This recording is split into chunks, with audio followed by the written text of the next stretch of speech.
경성 크리처라고 하는 넷플릭스 시리즈 드라마가 있습니다. 크리처는 괴물 생명체라는 뜻이 있습니다. 일제강점기 1945년 봄 경성에 있는 옹성병원을 중심으로 사건이 진행됩니다. 주인공 장태상 역 박서준과 윤채옥 역 한소희가 등장을 하는데, 한 사람은 명자를 찾기 위하여, 한 사람은 어머니를 찾기 위하여 옹성병원에 들어가게 됩니다. 한편 옹성병원 뒤편 지하에서는 일본군이 마루타라고 하는 생체 실험을 하고 있었는데, 윤채옥의 어머니가 고통 중에 괴물로 변하게 됩니다. 그리하여 생존이 전부였던 조선의 두 젊은이는 사랑과 죽음의 기로에서 눈에 보이는 괴물과 눈에 잘 보이지 않지만 탐욕과 거짓과 폭력으로 가득한 일본군과 맞서서 싸우게 됩니다. 여기서 우리는 질문을 하게 되죠. 눈에 보이는 괴물이 괴물인가? 탐욕으로 가득한 일본군이 괴물인가? 눈에 보이는 독립군이 애국자인가? 독립군은 아니지만 일본군에게 저항하여 조선의 다른 사람들을 살리는 사람이 애국자인가? 순간순간 다가오는 선택의 기로에서 무엇을 선택하는 것이 지혜로운 선택인가? 심한 고문으로 인하여 이름을 밝히고 배신할 수밖에 없는 자들에게 배신자라고 손가락질할 것인가? 아니면 일본군이 조선에 쳐들어오지도 않았고 고문하지도 않았으면 그런 일도 일어나지 않았을 거라면서 배신자들을 이해하고 용서하며 함께 살자고 위로할 것인가? 결국은 어떤 사람으로 남을 것인가? 어떤 사람으로 기억될 것인가? 벚꽃이 지는 계절에 저는 이 드라마에서 처절한 싸움 뒤편에 있는 사랑과 위로와 눈물을 보았습니다. 박해 핍박 폭력이 있으나 해방이고, 죽음이 있으나 다시 살 수 있기에 소망이 있다고 하는 메시지를 보았습니다. 사도 바울은 에베소에 머물고 있을 때에 고린도 교회의 소식을 들었습니다. 그 소식은 교회의 분쟁, 우상숭배, 음행, 우상제물, 세상법정, 결혼, 사도권, 은사, 부활, 논쟁 등이었습니다. 그래서 사도 바울은 고린도전서를 기록하여 디모데 편으로 보내었습니다. 그런데 그 후에 들려오는 고린도 교회 소식은 상황이 더욱 악화되었다는 겁니다. 고린도전서 그 새 서신의 내용을 보고 회개하고 주께로 돌아오고 교회가 겸손하고 하나 되고 화해했으면 좋겠는데 상황이 더 악화되었다. 그래서 사도 바울은 문제의 심각성을 깨닫고 에베소에서 배를 타고 고린도로 직접 가서 성도들을 만나 권면했습니다. 그러나 바울의 적대자들의 세력이 있어서 그들은 바울의 사도권을 문제 삼았고, 이런 사도권이 논란이 되다 보니 좋은 결과를 얻지 못했습니다. 직접 가서 권면하려고 했으나 권면하려고 했으나 효과가 별로 없었죠. 그 많은 말씀과 그 많은 가르침이 효과가 없었다. 그래서 어쩔 수 없이 다시 에베소로 돌아온 사도 바울은 고린도 교회를 생각하며 기도할 수밖에 없었죠. 눈물로 기도할 수밖에 없었죠. 이렇게 눈물로 기도하는 중에 눈물의 편지를 다시 써서 이번에는 디도 편으로 보내었습니다. 그리고 얼마의 시간이 흐른 후에 바울은 드로아를 거쳐 마게도냐 지역으로 갔죠. 이 마게도냐 지역에는 빌립보와 데살로니가 교회가 있습니다. 지금으로 하면 그리스 북쪽 지역인데 이곳에 빌립보와 데살로니가 교회가 있어서 두 교회를 돌보기 위하여 마게도냐 지역으로 건너가게 된 거죠. 그러면서 남쪽 고린도에 간 디모데로부터 고린도 교회의 좋은 소식이 들려오기를 기도하면서 기다렸습니다. 얼마의 시간이 흐른 후에 디도가 고린도 교회로부터 돌아왔습니다. 마게도냐 지역으로 돌아온 거죠. 사도 바울은 디도로부터 고린도 교회의 소식을 듣게 되었는데 그 소식은 뜻밖에도 좋은 소식이었습니다. 고린도 교회가 바울의 눈물의 편지를 받아보고 회개를 하였으며 앞으로는 사도 바울의 가르침과 권면을 잘 따르기로 결심했다고 하는 소식이었습니다. 이러한 고린도 교회의 소식을 듣고 사도 바울은 감사한 마음으로 마게도냐 지역에서 고린도 후서를 쓰게 되었습니다. 고린도전서가 책망하고 변증하고 교육하는 자세로 기록했다면 고린도후서는 감사와 위로와 격려의 마음을 전하는 자세로 기록을 했습니다. 고린도전서는 좀 책망하는 투가 강했다면 고린도후서는 좀 부드러운 표현으로 위로와 감사의 마음을 담아 기록하게 된 겁니다. 먼저 1절로 2절을 보면 편지를 보내는 자와 받는 자를 밝히면서 인사를 하고 있죠.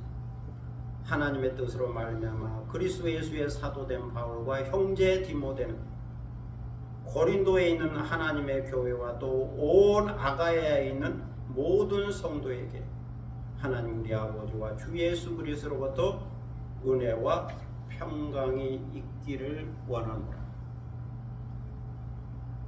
이처럼 고린도후서는 고린도에 있는 하나님의 교회에 보낸 편지입니다. 그리고 아가야에 있는 하나님의 교회. 아가야는 지방이라는 뜻이죠. 고린도는 도시고 그리고 아덴도 도시죠. 이 여러 개의 도시를 묶어서 아가야라, 남쪽에 있는 여러 도시를 묶어서 아가야 지방, 우리 같으면 경기도 이런 표현이죠. 경기도 김포시, 고린도는 기포 같은 거고 아가야는 경기도 같은 거죠. 경기도에 있는 모든 하나님의 교회, 이런 표현처럼 아가야 지방에 있는 하나님의 모든 교회와 성도들에게 고린도 후서 편지를 보낸다. 이렇게 시작하고 있습니다.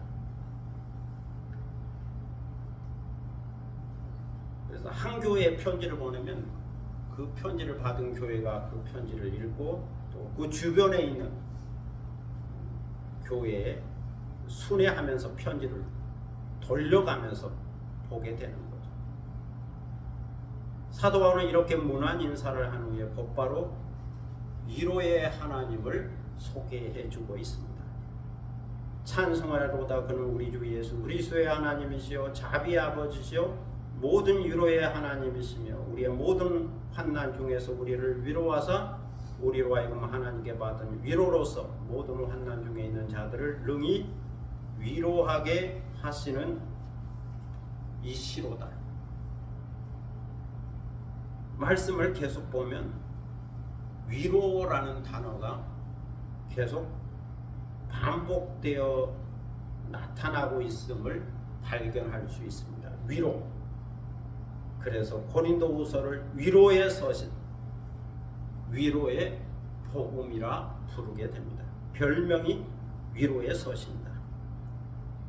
사도 바울은 고린도전서에서 교회의 다양한 문제에 대한 책망한 것이 미안했던지 고린도 후서를 시작하면서는 위로의 말씀을 먼저 전하고 있습니다.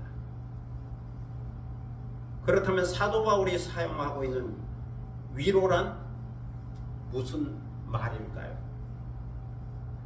헬라어 성경을 보면 헬라어로 파라칼레오라고 하는 단어를 쓰고 있습니다. 파라칼레오. 두 단어가 합성된 말인데요. 파라는 곁으로라는 뜻이고 칼레오는 부른다는 뜻입니다. 파라칼레오, 곁으로 부른다. 곁으로 부른다. 그런 뜻이죠. 예수님은 성령을 보혜사라고 소개해 주셨죠. 보혜사는 헬라어로 파라클레토스입니다. 파라클레토스. 파라칼레오에서 파생된 말이죠. 파라칼레오, 파라클레토스.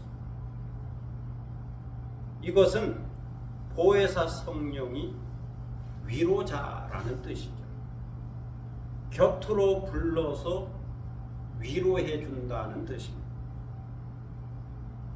이처럼 누군가를 위로하려면 조용히 곁으로 불러야 합니다. 인자한 눈빛으로 사랑의 마음으로 곁으로 가까이 오도록 부르는 거죠. 이렇게 부르는 후에 가까이 오면 토닥토닥 해주는 겁니다. 안아주는 겁니다. 쓰다듬어 주는 거죠. 이것이 위로다. 곁으로 불러서 토닥토닥 해주는 것이 위로다. 때로는 아무 말 없이 꼭 안아주는 것이 위로다 하는 거죠. 아이가 뭘 잘못해서 야단을 주고 꾸중을 했습니다. 때로는 매를 들고 때리기도 했습니다. 그래서 아이가 지금은 울고 있죠. 속상해하고 있죠. 슬퍼하고 있죠. 버림받은 것 같은 마음을 갖고 있죠. 마음과 육체의 상처를 입고 있죠. 이때 부모는 그 아이를 가까이 오라고 부르죠. 엄마는 그 아이를 가까이 오라고 부르죠. 그리고 꼭 껴안아줍니다. 그리고 내가 너를 이처럼 사랑한다고 말해주죠. 이것이 위로다. 엄마가 매를 때렸으면 나중에는 위로해줘야 한다. 꼭 안아줘야 한다. 사랑한다. 말해줘야 한다. 이것은 교육에 있어서 아주 중요한 원리입니다. 그런데 사람들끼리 서로 위로를 하고 위로를 한다고 하지만 진정한 위로가 되지 못하는 경우가 많죠. 아들을 잃고 슬퍼하는 부모에게 많은 사람들이 조문을 하고 위로를 하지만 위로가 잘 되지 않습니다. 암에 걸려서 시한부 인생을 사는 사람에게 많은 사람들이 문병을 가서 위로하지만 암 환자에게는 별로 위로가 되지 않습니다. 사업에 실패한 사람에게 많은 사람이 찾아가서 위로하지만 그 실패한 자에게는 별로 위로가 되지 않습니다. 무언가 실패한 자에게 사람들이 위로한다고 하지만 그것이 위로가 되지 않죠.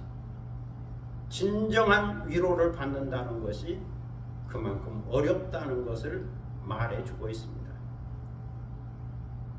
그래서 생각해 봅니다. 참된 위로는 어디로부터 오는가? 참된 위로는 어디로부터 오는가? 오늘 성경은 하나님으로부터 온다라고 말씀해 주고 있죠. 하나님만이 진정한 위로를 줄 수 있다.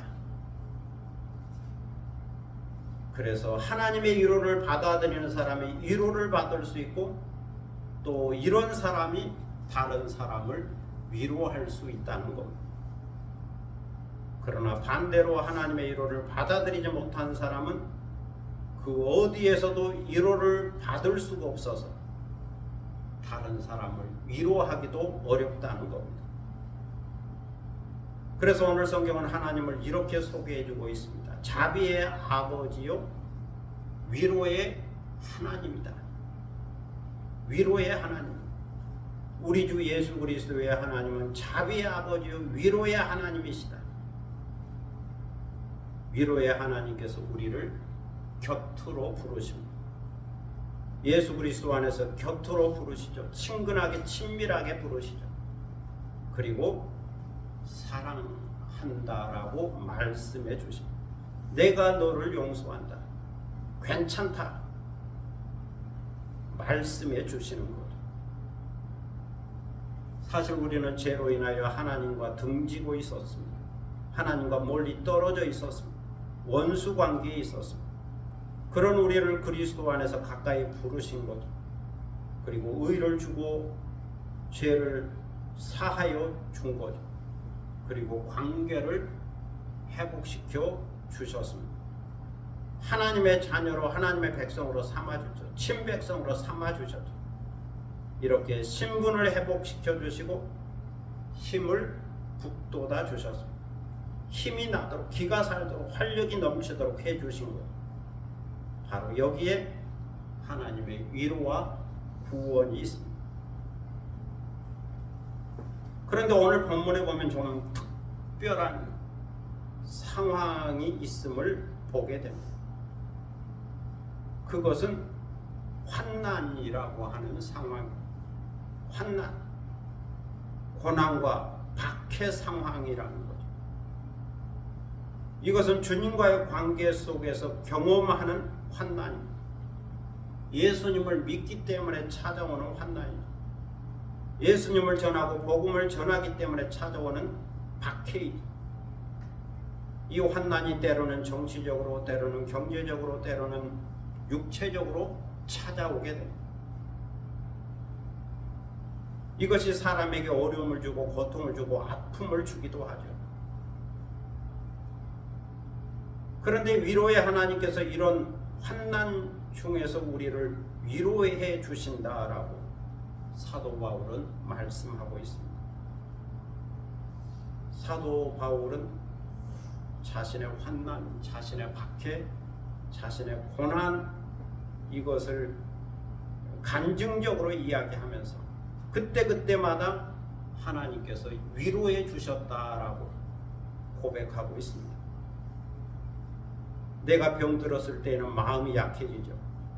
그때 하나님께서 나를 위로해 주십니다. 내가 핍박당할 때에 믿음이 약해지죠. 그때 하나님께서 나를 위로해 주십니다.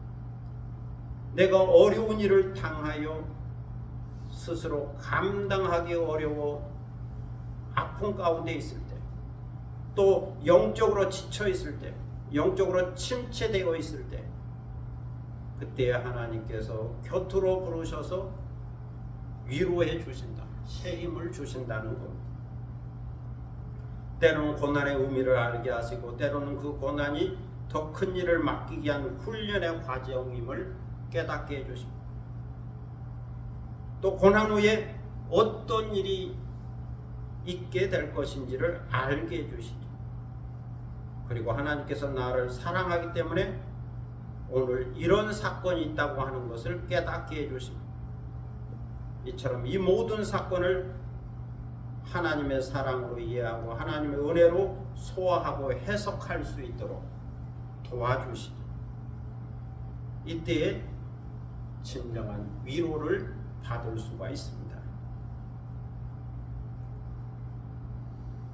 정용철 시인의 내려놓음이라고 하는 글이 있습니다. 잡고 있는 것이 많으면 손이 아픕니다. 들고 있는 것이 많으면 팔이 아픕니다. 이고 있는 것이 많으면 목이 아픕니다. 지고 있는 것이 많으면 어깨가 아픕니다. 보고 있는 것이 많으면 눈이 아픕니다. 생각하는 것이 많으면 머리가 아픕니다. 품고 있는 것이 많으면 가슴이 아픕니다. 내려놓으세요. 놓아버립시다. 우리가 아픈 것은 많기 때문입니다. 이처럼 우리의 무거운 짐과 아픔과 욕심을 주님의 십자가 앞에 내려놓아야 하죠. 그리고 주님께 맡겨야 하죠. 그런 후에 십자가의 사랑을 통하여 주시는 주님의 은혜를 받아들이고 수용해야 합니다. 바로 이것이 모든 것을 주님의 은혜와 사랑으로 해석하고 이해하고 받아들이는 자세죠. 그러면 거기에 주님의 위로가 있음을 경험할 수가 있습니다. 이렇게 우리를 위로하시는 하나님께서는 우리로 하여금 우리와 비슷한 처지에서 환난을 당하고 어려움 당한 자를 위로할 수 있게 하시고, 이것을 4절에서 말씀하고 있습니다.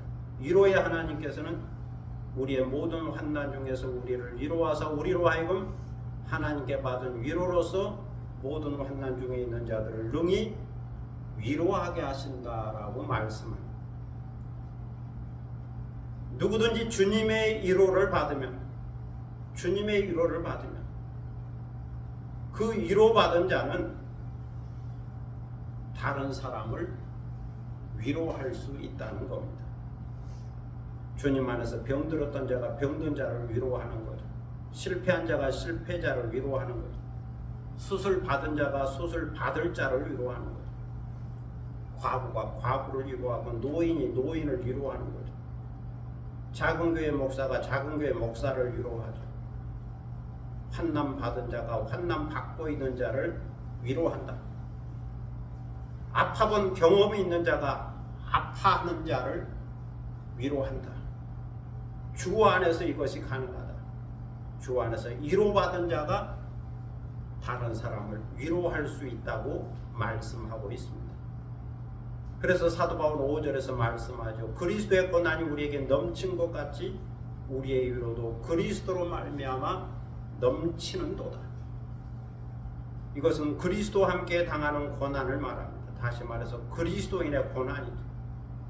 주님의 일을 하다가 당하는 고난이죠. 의를 위해서 당하는 고난. 이렇게 그리스도의 고난이 넘칠 때에 위로도 함께 넘친다고 말씀합니다. 주님은 상처 입은 치유자예요. 주님은 십자가에서 가장 큰 고난과 고통과 아픔과 상처를 입었죠. 그럼에도 불구하고 그 상처 입은 그리스도께서 우리의 상처를 싸매시고 치유하시고 위로해 주시고, 그래서 그리스도의 고난이 우리에게 넘치게 될 때 그리스도의 위로 또한 넘치게 된다고 말씀합니다. 이런 이해를 가지고 사도 바울은 6절에서 고백하죠. 우리가 환난 당하는 것도 너희가 위로와 구원을 받게 하려는 것이요, 우리가 위로받는 것도 너희가 위로를 받게 하려는 것이니 이 위로가 너희 속에 역사하여 우리가 받는 것 같은 고난을 너희도 견디게 하느니라.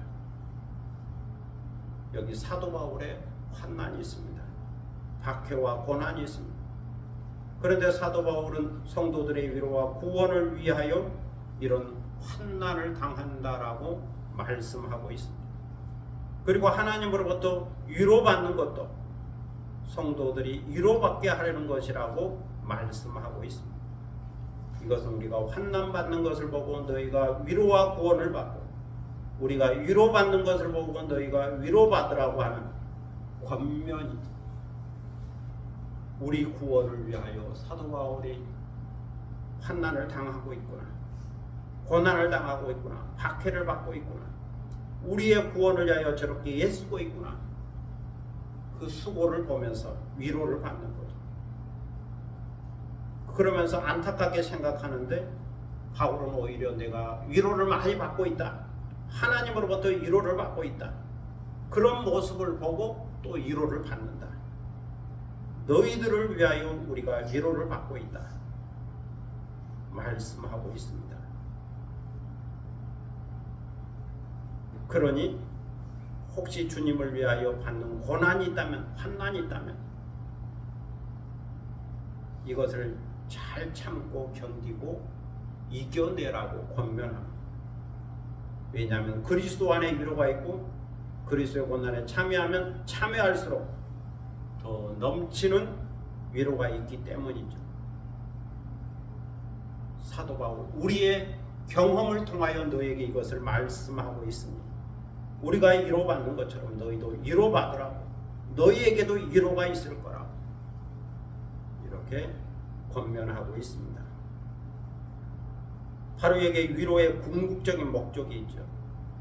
그리스도인은 고난을 당하시고 십자가를 지신 주님을 바라보면서 위로를 받게 됩니다. 십자가에 달리신 주님을 보면서 주님도 저렇게 고난을 당하셨구나. 내가 힘들고 어려울 때 그 십자가에 달리신 주님을 바라보면 위로가 되지. 그리스도인은 핍박받은 사도 바울의 위로를 보면서 사도 바울이 저렇게 고생했는데 위로를 받았구나. 그것을 보면서 위로를 받게 됩니다. 이렇게 위로를 받으면 오늘에 당한 모든 일을 참고 견디고 이겨낼 수 있다는 것. 주님의 위로를 받고 주 안에서 서로 위로를 주고받게 되면 저 앞에 다가오는 고난도 핍박도 환난도 넉넉히 이기고 견디어낼 수 있다는 것. 참고 인내할 수 있다는 것. 믿음의 강한 멘탈, 믿음의 강한 정신력을 간직하고 충분히 이겨낼 수 있다는 것. 멘탈, 정신력, 의지가 강해야죠. 믿음의 의지가 강해야죠. 이게 약하면 쓰러지게 되고 절망하게 되고 낙심하게 되고 궁극적으로는 자살로까지 가게 됩니다. 이 우울증이 심할 때 멘탈이 약하면 쓰러지게 되는 거예요. 자살로까지 가게 됩니다. 그러나 주님으로부터 위로를 받고 새 힘을 얻고 강한 믿음의 멘탈을 갖게 되면, 정신력을 갖게 되면 넉넉히 이겨낼 수가 있고 또 주의 일을 감당할 수가 있습니다. 실제로 보면 사도 바울은 너희를 위한 우리의 소망이 견고하다라고 말씀합니다. 너희를 위한 우리의 소망이 견고하다. 주님이 고난을 받으시고 십자가에 달리셨죠. 그리고 3일 만에 부활하셨죠. 부활의 영광과 함께 승천하셨죠. 주님께서 친히 고난 후에 부활이 있다는 것을 보여주셨습니다. 죽음 후에 천국이 있다는 것을 보여주신 거죠. 주 예수 그리스도 안에 신령한 몸의 부활이 있다고 하는 것을 가르쳐 주셨죠. 증거해 주셨죠. 보여주셨죠. 사도 바울은 이것을 알고 있고 이것을 믿고 있습니다. 또 고린도 교회 성도들이 이것을 알고 있고 이것을 믿고 있습니다. 그래서 우리의 소망이 견고하다라고 말씀하고 있습니다. 너희가 고난에 참여한 자가 된 것처럼 주님의 위로에도 참여한 것을 알고 있기 때문에, 그리고 궁극적으로는 이것이 우리를 구원회로, 저 천국회로 인도할 것이기 때문에 우리의 소망이 견고하다. 저 천국에 대한 우리의 소망이 견고하다. 이렇게 확신하고 있습니다. 성도 여러분, 2024년 오메가 교회 표어는 주님의 위로가 있는 교회입니다. 한편에서는 주님의 위로를 받고 다른 한편에서는 다른 사람을 위로하는 교회라는 뜻이죠. 위로를 받고 위로하는 겁니다. 여기 곁으로 부르시는 주님의 위로가 있습니다. 환난과 고난과 고통과 실패를 당한 자에게 베푸시는 주님의 위로가 있습니다. 친히 십자가에서 고난을 당하신 주님의 위로가 있습니다. 그리고 복음을 전하다가 환난당한 사도 바울의 위로가 있습니다. 먼저 신앙생활을 했던 믿음의 선배들의 위로가 있습니다. 우리나라에도 먼저 처음 신앙을 받은 사람들의 위로가 있죠. 그 핍박과 고생한 사람들의 위로가 있습니다. 이처럼 그리스도인은 주님의 위로를 받은 자들입니다. 주님의 위로를 받은 사람이 주님의 이름으로 다른 사람을 위로할 수 있는 겁니다. 고난을 참고 견디면서 넉넉히 이겨낼 수 있죠. 주님의 위로가 믿음과 소망과 사랑으로 이어지고 저 천국으로 이어지기 때문입니다. 그래서 위로받은 자가 다른 사람을 위로할 수 있다. 얼굴과 낙하산은 펴져야 산다는 말이 있습니다. 얼굴과 낙하산은 펴져야 산다. 우산은 펴져야 비를 피하고 비에 맞지 않죠. 우산도 펴져야 합니다. 이처럼 주님의 위로로 얼굴이 환하게 펴져야 사는 거죠. 주님의 위로를 받고 얼굴이 환하게 펴져야 웃음과 미소와 기쁨을 간직하고 살 수 있는 겁니다. 주님의 위로로 얼굴이 환하게 펴져야 2024년 새해를 웃음과 미소와 기쁨을 간직하고 평안과 자유를 간직하고 살 수 있는 거죠. 그만큼 주님의 위로가 중요하다. 그 위로를 받는 것이 중요하다. 말씀할 수가 있습니다.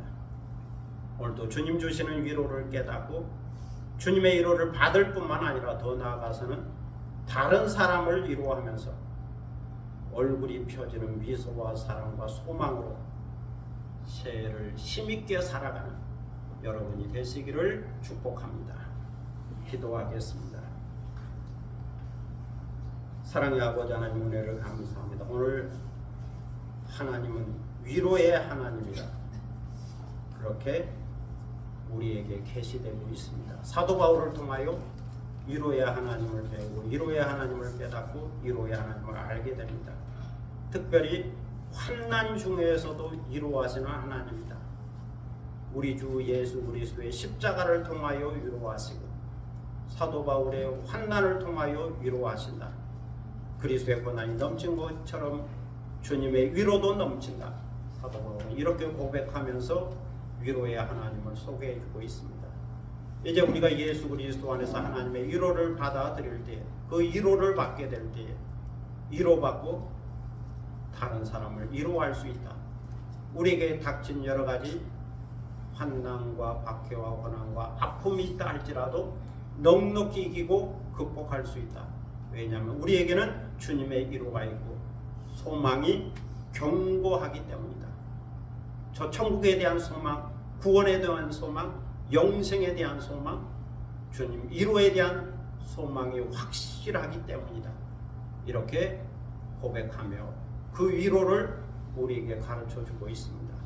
그러므로 우리는 이 귀한 말씀을 받고 2024년 주님의 위로를 받고 힘을 얻어서 그 위로 가운데 살게 하시고 더 나아가서는 다른 사람을 위로하는 그리스도인으로 살 수 있도록 인도하여 주시고 2024년들을 힘있게 얼굴을 펴고 감사하며 기뻐하며 즐거워하며 자유하며 살 수 있는 우리의 길을 계속 믿음으로 걸어갈 수 있는 저희가 되게 하여 주옵소서.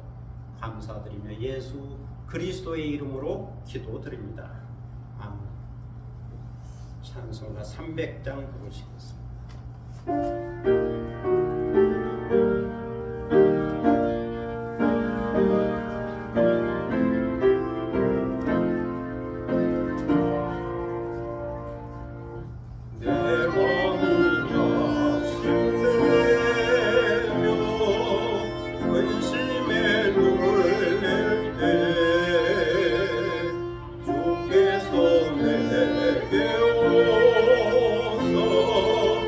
위로의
괴로운 세상 지날 때 은혜가 종하네.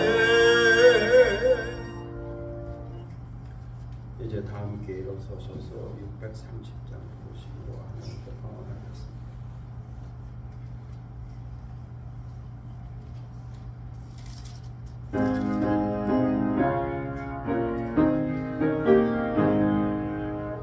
진리와 생명 되신 주, 이 몸을 바치옵니다. 믿음과 소망 사랑에 한 마음 되게 하소서.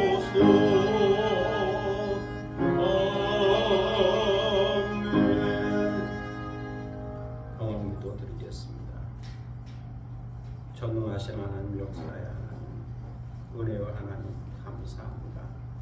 새해 첫 주일을 맞이하여 주님 앞에 나왔습니다. 빈손 들고 나오지 않고 귀한 예물을 정성껏 준비하였다가 주님 앞에 드리게 됩니다. 주일 헌금을 드리고 11조 헌금을 드리고 감사 헌금을 드리고 기타 헌금을 드립니다. 우리 마음의 뜻과 정성을 모아 또 주님을 사랑하는 마음과 헌신과 충성의 마음을 모아 또 우리의 기도와 간절한 소원을 모아 이 예물을 드립니다. 주께서 받으시고 흠양하시고 오늘 우리가 드린 예배를 더욱더 아름답게 하고 값지게 하고 가치 있게 하는 예물이 되게 하여 주옵소서. 드리는 손길을 기억하셔서 하늘의 신령한 복과 땅의 기름진 복을 더하여 주시고 복 있는 사람으로 살게 하시고 위로받고 위로하는 사람 되게 하시고 그래서 새해에는 얼굴을 펴고 주님의 위로를 증거할 수 있게 하시고 웃으면서 자유하면서 힘있게 살아갈 수 있도록 위로의 능력을 더하여 주옵소서. 감사드리며 예수 그리스도의 이름으로 봉헌기도 드립니다. 아멘. 자리에 앉으시겠습니다.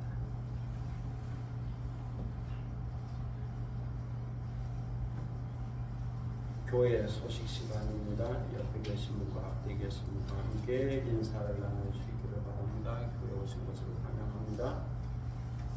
주님의 위로가 있는 교회 표입니다. 그래서 서로 인사할 수 있었으면 좋겠습니다. 주님의 위로를 받고 위로하는 사람이 됩시다.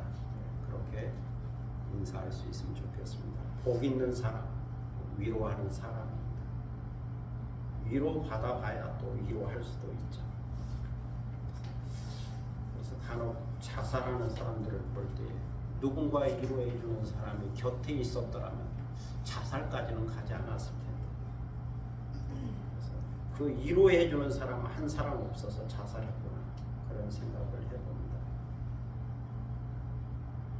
그래서 할머니의 사랑 또는 할아버지의 사랑을 많이 받은 사람은 결코 자살하는 법이 없다 그런 말이 있더라고요. 할아버지, 할머니, 아버지, 어머니의 사랑을 많이 받은 사람은 자살하지 않는다. 그 위로를 받았기 때문이죠. 위로가 중요하다. 새해 기도 제목으로 삼고 위로받고 위로하는 사람이 될 수 있기를 바랍니다. 오늘 새해 첫 주일 경건한 마음으로 새해 첫 주일 예배를 드리게 하신 하나님께 감사를 드립니다. 새해의 소망과 기도 제목이 이루어지기를 기도합니다. 새 헌금 봉투에 새롭게 이름을 기록하고 사용할 수 있기를 바랍니다. 주일 헌금과 11조 헌금 봉투 사용할 수 있기를 바랍니다. 그리고 새해를 여는 성도들에게 믿음의 역사와 사랑의 수고와 소망의 인내가 있기를 바랍니다. 다른 내용은 주보를 참고하시고 시 한 편 낭송하겠습니다.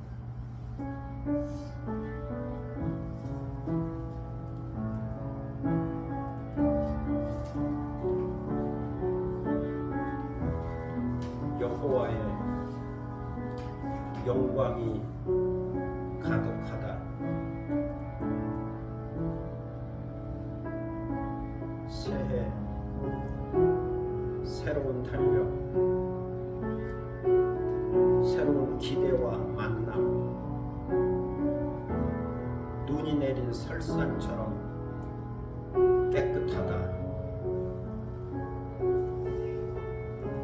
나에게 비밀스러운 동그라미를 그리고 특별한 별 표시를 하니 그곳이 동백꽃처럼 피어난다.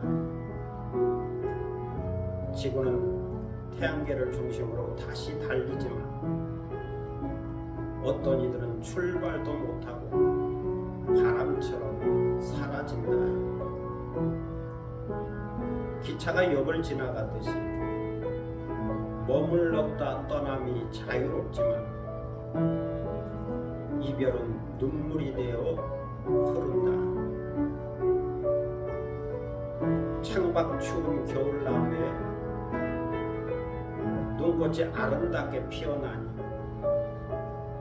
살아서 볼 수 있다는 것이 복이다.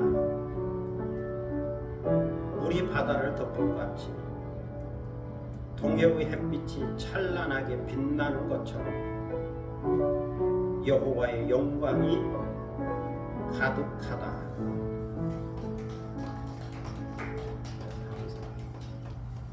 전에 썼던 시인데 좀 수정을 좀 했어요. 다시 1년을 넘기면 또 수정할 때 있더라고요. 또 수정하고. 그래서 인생은 수정하며 사는 거다 생각합니다. 수정했습니다. 네, 이제 다 함께 일어서셔서 파송의 노래 부르겠습니다.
지금은 주 예수 주의 무한하신 은혜와 아버지 하나님의 극진하신 사랑과 성령의 감동, 감화, 교통하심과 충만케 하심이 주님의 위로가 있는 교회, 위로의 하나님, 환난 중에도 위로하시는 주님, 그 귀한 위로의 말씀을 듣고 주님의 위로를 받을 뿐만 아니라 더 나아가서는 위로하는 중에 새해에는 얼굴을 펴고 웃음과 기쁨과 즐거움과 자유가 있는 그리스도인의 믿음의 길을 계속 가기 원하는 사랑하는 모든 성도들 머리 위에와 그리고 이 교회 위에 지금부터 영원토록 함께 하시기를 간절히 축원하옵나이다.